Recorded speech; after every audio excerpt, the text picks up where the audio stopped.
Alam mo, Pinkay, yung Blue Ribbon Comedy mo nakakaantok, nakakadismaya, nakakabisit, nakakabagot.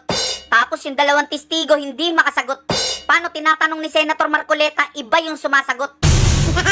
Yung tungkol doon sa Tamarind House sa South Forbes, yung binabanggit mo kanina, di ba? Sino yung may-ari ba talaga nung bahay na yon? Your Honor, hindi po kami aware kung sino po yung owner mismo, but we are... I will answer that. Ang may-ari po dati, Doris Magsaysay Ho. And you were there as what?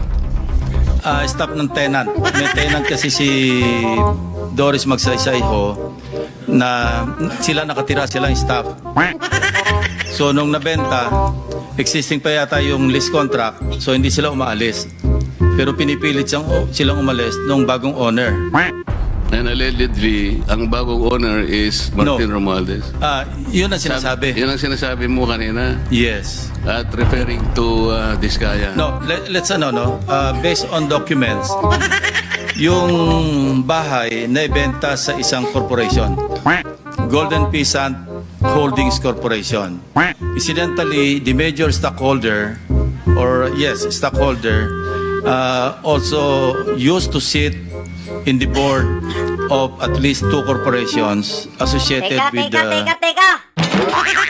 Ikaw na kaya magtestigo? Hindi na makasagot yung dalawa, ang haba na sinabi mo. Imbis na staff yung nagkukwento, ikaw yung nagkukwento. Sino ba yung staff sa inyo? Ikaw o sila? Isa ka ba sa staff? Di ba chairman ka? Napansin kong parang mas alam mo yung kwento kaysa sa kanila. Kung ayaw mong pasalitain yung dalawang testigo, pauwiin mo na lang sila.